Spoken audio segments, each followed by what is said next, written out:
tent namin is medyo malayo sa set. Kasi yung PNR nga again, sobrang laki niya.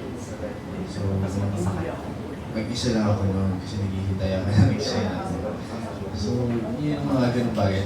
Tapos, siguro pag pumunta kami sa set, kailangan namin dumaan pa ng mga grass, madidilim ng mga lugar. So, talagang pipigilan mo yung takot mo. Pero ano yung mga preparation ng pagkano? Siyempre, pag-over hindi makakawin ang nangyayari ay, nagdadasal mo. Pinag-test mo. I'm not sure if pinabless ko.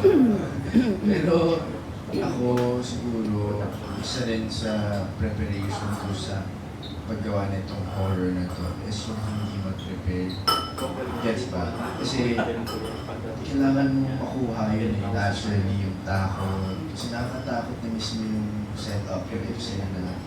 So, ayun, basta tumalon na lang ako sa eksena, tumalon na talaga yung takot, tsaka yung mga prosthetics ng mga ano natin, ng mga aswang. Grabe naman kasi talaga.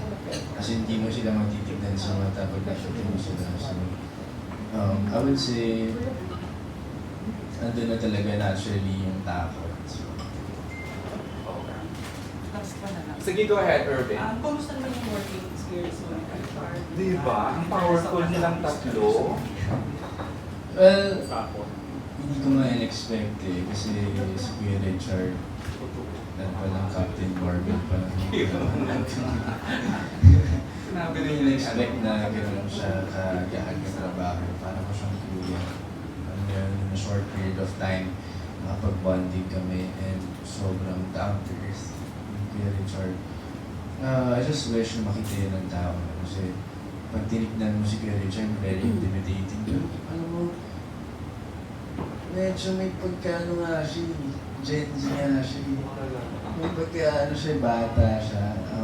Parang minsan siya pa yung mag-reach out sa akin, tingnan mo to, ano mo to, ano mo to. So parang na ako na, seryoso pa si Kuya Richard o parang gano'n. Napakagaan niya katrabaho. Talagang before kami mag-taping, na-build namin yung connection bilang magkapatid. Tsaka yun nga nakakalungkot na natapos na yung taping namin kasi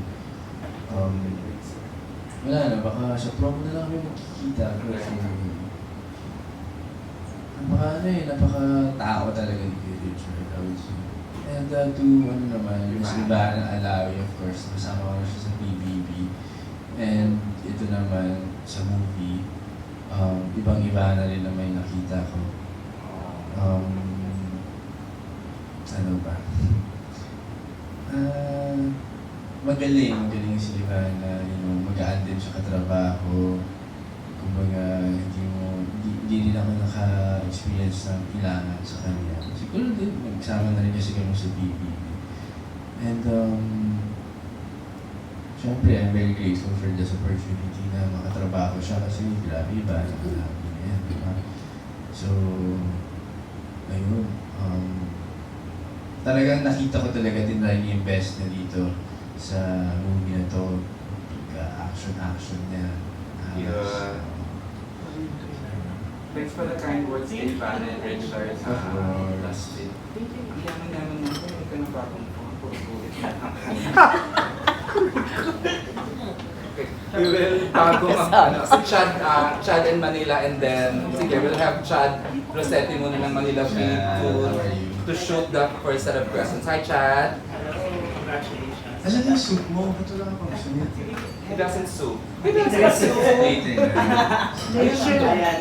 Since na-mention mo about Ivana, tapos sobrang laki ng followers ninyo na nasa Pilipinas na pala. Ang daming kinilig sa inyo, kahit ang show is tayo yun.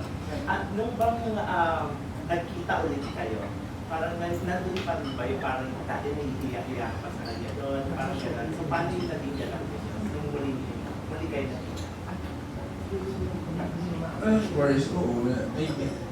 Nahihiya pa rin kasi ako, hiyain naman talaga ako. So, nung una kami nakita, I remember sa StoryCon ata yun. nahiya, but then, ayun, nagkamustahan naman kami, kamusta yung PBB, nag-congratulate siya sa akin. Tapos, pagdating naman sa set, siguro,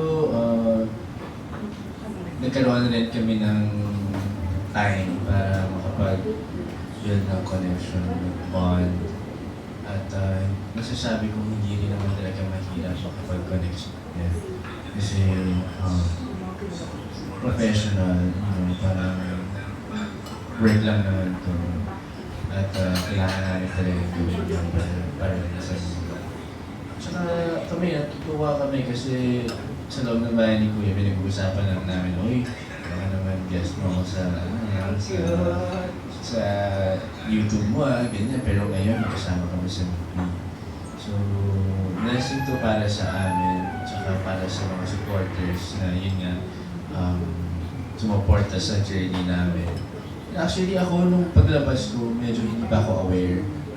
Nung lumabas na lang yung story ko, biglang lumabas ulit yung mga clips. So, ganito pala. So, nung nakita ulit kami, sabi ko, uy, nakita mo to, meron pala, So, sabi niya, oo, ano ba, ganyan. Kasi nalaman pa lang na magsasama kayo sa pelikula, paglabas mo ng bahay ni Kuya Rai, Paglabas ng itong Evil Origins. Yes. So everything happens, parang nilatag sa'yo, no? Galing nga no? Parang plan talaga lahat. Expected, unexpected, sabi nga nila. Yes, with all the blessings na dumarating sa'yo ngayon, kasi kumbaga after BBB, nagsisingin na ba ngayon sa'yo yung mga pagbabago in terms of your career since ngayon sa MMF? You're the busiest, most important star of 2025. May endorsements. Nagsisingin na ba? Nagsisingin na. Well, of course, aware ako sa mga blessings na dumarating. But, tinitake ko siya as a way for me to become more humble. You know, itong blessings naman to, na nakukuha ko minsan lang to sa buhay. So, ako, hindi ko siya masyadong sinisingin na para, para maging kampante, tinitake ko to para maging, mas magutom pa, o mas galingan pa sa industriya. Kasi pinapahalagahan ko talaga itong opportunity na to, na itong taon na to, o itong blessing na dumating sa akin. So, Thanks, Chad. Manila ng PEP, ng Push, sorry. Hi! Hi guys, so this is your first SRR. So can you share lang one of your most memorable moments from shooting the first one? And then how is it different from this current one? Well, naalala ko lang sa Shake Rattle and Roll, Extreme yung pangalan na 2 years ago. Sabi ni Derek, ikaw na bahala gumawa ng sarili ng character. Sabi ko, ha? Direct ba ako? So, sabi niya, basta ikaw na bahala. So, yun lang yung naging challenge. Yun yung naging challenge sa akin nung time na yun. Kailangan makita ko yung character mo sa akin. Kailangan standard ka. Kailangan pag-build mo yung sarili ng character. So, ayun, yun yung struggle ko nun, no? Paano ko magiging different sa ibang characters noon. So, naaral ko na, wala pang dito, wala pang makulit dito, wala pang jolly dito. So, sabi ko, sige, ako na yun. So, yun yung nangyari. What was your reaction ng family mo na napanood ko sa open tapos malaman kayo kung saan yung current role? Of course, sila na tuwa sila sobra. Sinasabi nga nila sa akin na baka maging aswang na daw ako. Kasi pangalawa Shake Rattle and Roll ko na nga. Super excited sila na makita yung difference kasi like ko sinasabi na grabe, sobrang layo ng character ko from before sa ngayon. Excited sila kasi hindi ko kinikwento sa kanila yung story Para, alam nyo, magulat sila sa kakalabasan. So, and syempre, grateful rin sila sa opportunity for me. So, And since coming out of BBB, parang there's a new generation of fans na siguro didn't know you when you were parang actor before BBB na attached you to them, but also because you guys were ano side of you will they see in this project na you will oh, wow.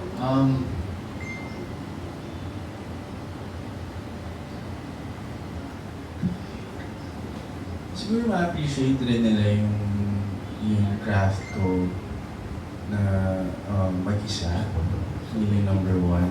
Makikita nila kung paano ko mag-isa, kung paano ko sa horror na again walang love team. Makikita nila or mas ma-appreciate nila yung effort ko sa pag-arte o yung love ko sa industriya. Kasi, you know, love team is love team. Pakilig, ganyan, pa-sweet-sweet. Pero ito kasi, walang ganun. Medyo intense. So makikita nila yung different side ko. Ano yan, mas mapapalawak nila yung, siguro, sana mas mapalawak yung pag-appreciate nila sa akin as an actor. Thank you so much. Thank you, Miss